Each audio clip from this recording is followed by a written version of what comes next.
Hello, my name's Nat. Let's see what's making news. It's that time of year again where going outside might seem a little dangerous if you spot one of these little fellas. Yes, it's magpie swooping season again. Tatenda found out more about why magpies swoop and how we can stay safe. Yes, it's finally spring. The sun is out, the flowers are blooming, and yep, that familiar sound can only mean one thing. It's magpie swooping season. Hey! Didn't quite catch that one. Hey boy!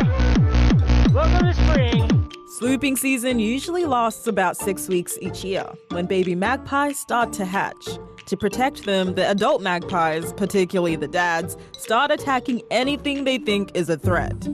Anything that's within about 100 meters of their nest is in the danger zone. So experts say if you come across a swooping area, it's best to stay away from it.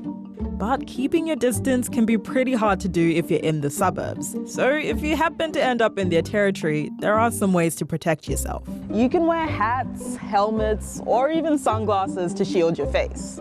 And if you can, try to stay calm to avoid provoking them. Whatever tactic you choose, it's always good to remember these little guys are only trying to look after their families. AFL's final series kicked off last night and Collingwood are straight through to the prelim. The Pies delivered at Adelaide Oval, beating the AFL minor premiers 79-55. But last night's crowd behaviour is what's making headlines today after some Collingwood players were repeatedly booed. It comes after Collingwood's last clash with Adelaide when Crows star Isaac Rankin was suspended for 4 weeks for a homophobic slur towards Collingwood player Isaac Quaynor. I just get disappointed with that. I find that really disappointing. And he's out here playing some really strong football and he stood up tonight and did that really well, even though he was getting booed by so many people, which I thought was quite uncalled for. Now it's time to meet 15-year-old Jennifer, who's taking off on a trip around Australia with a very special someone in the passenger seat. Check it out.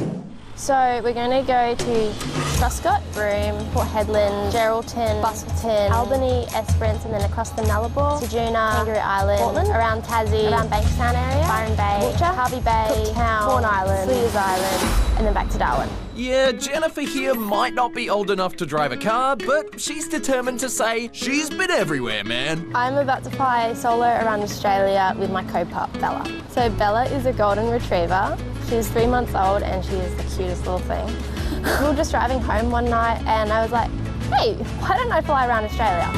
At just 15 years old, it'll make her the youngest person to fly around the country solo. And she's no stranger to the history books, because earlier this year, she was also certified as the youngest female pilot in Australia. I've been around aviation my whole life, so I know airplanes a little bit. We're a lot happier with her flying an aeroplane than driving a car.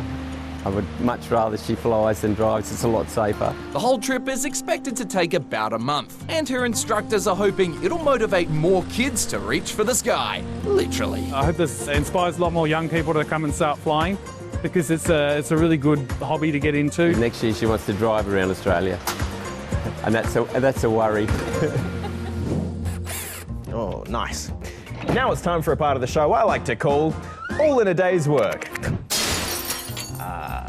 That's not good. That's not good. First up, to a big rat in Tanzania, which is being trained to sniff out landmines. It's part of a program that's been going for more than 20 years, training African pouched rats to sniff out all sorts of things from explosives to human diseases. These rats are thought to have one of the best senses of smell in the animal kingdom, and their size makes them very versatile. Now to Chile, where 9 penguins are being released back into the ocean. They were taken into a nearby rehabilitation facility after being found stranded and showing signs of oil contamination. But now, authorities say they're looking much better. And finally, to the Cliff Diving World Series in Bosnia. Divers from all over the world jumped off this famous 16th century bridge into the Neretva River. Aussie Rhiannon Ifland was there. She's currently leading the women's series, while France's Gary Hunt is leading the men's. Well, that's all from us. We'll see you next week. Have a great weekend. Bye for now.